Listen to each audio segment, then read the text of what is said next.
evangélicos. Ontem nós vimos, ontem e domingo, a maior arregada do mundo, a primeira de todas foi dos pastores. Foram os primeiros a falar em moderação, vamos orar por nossos governantes, agora a eleição passou, parou a profecia sobre o Lula ser o demônio, implantar o inferno na terra, já deu uma baixada de bola. Como é que nós vamos dialogar? Quer falar, Renan? O Malafaia, velho, não deu 24 horas. Tava abençoando já o novo presidente, dizendo que tinha que pacificar, tinha que acabar essa guerra. Então quer dizer que tava uma guerra, porque o Malafaia falava que era uma maravilha, que era o governo do ungido e não sei o quê. E do nada, vamos parar com esse ouro aqui, parabéns, Lula. O resto. Tem uma coisa que a gente tem que falar, que é o seguinte, o pastor não gosta do Bolsonaro por uma razão muito óbvia.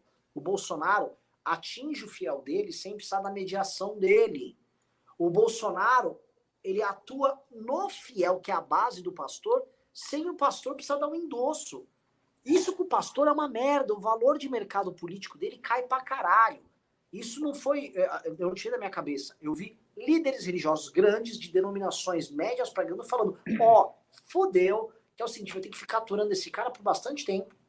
Porque o Bolsonaro entra no eleitor do universo evangélico. O evangélico, não, a gente tá aqui, mas é assim, eles cedem a estrutura, atuam na logística, mas o Bolsonaro já tem o eleitor. Então esse é um problema para eles. Basicamente, Renan, é o que eu estava falando sobre as manifestações de Rui e o Bolsonaro, é uma dinâmica ruim. Porque o cara não lidera. O pastor não lidera mais o seu rebanho. Sim. Quando ele vai falar com o rebanho, já chegou no zap antes. A Damares mandou um negócio antes e comeu a bunda do pastor lá na ponta. Sim. Se ele abrir a boca, ele passa por traidor, ele passa por comunista. O Bolsonaro tá ficando numa situação parecida com esses movimentos aí. Se ele abrir a boca, ele se fudeu. E ao mesmo tempo ele tem que negociar a saída. E assim dentro de corporações policiais, porque o Bolsonaro ele corrói qualquer estrutura hierárquica pré-montada do próprio campo da direita, e aí essas pessoas se tornam Bolsonaro e aí destrói essas hierarquias. No agro é a mesma coisa. O agro organizado nunca foi Bolsonaro. O Bolsonaro tentou sabotar a Confederação da Agricultura várias vezes, e inclusive com essa ProSoja, que é golpista. Eu ia mencionar a ProSoja. A criação da ProSoja é sabotagem clara. Exato. E aí, os caras têm que se compor com o Bolsonaro, porque a base é bolsonarista. Então, na verdade, o Bolsonaro tem Vamos ser sinceros, a gente teve o mesmo problema no MBL. Eu tive esse problema aqui em Minas. Aparece na base de militante um monte de bolsonarista querendo que a gente componha. Aí a gente tinha duas opções, né? Ou expulsa todo mundo, começa a guerra, ou então, né, abre as pernas. Escolhemos expulsar, graças a Deus. A gente podia estar na mesma posição. Um movimento novo. Então, assim, o problema do Bolsonaro é esse. Só que essas lideranças em todos esses outros setores, por uma questão de sobrevivência interna, elas não podem adotar a política que o Novo adotou para si.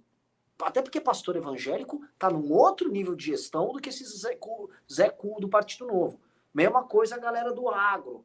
Mesma coisa, cara, comandante de polícia. Ninguém ali é trouxa. Então eles têm uma relação com o Bolsonaro que é uma relação muito difícil. Eu recebi uma análise agora de um bolsonarista grande, falando o seguinte, olha só, essa coalizão que está ao redor do Bolsonaro é uma coalizão cheia de contradições que ela se mantém na figura eleitoral do Bolsonaro.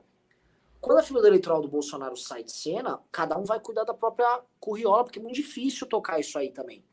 E se esses caras não forem atendidos pelo Bolsonaro, eles vão ser atendidos por outra coisa. Então, todo mundo, eu acho que vai procurar o seu grau de dependência, porque ninguém quer ficar dependendo dos humores da família Bolsonaro pro resto da vida. Não faz sentido todo mundo depender do Bolsonaro.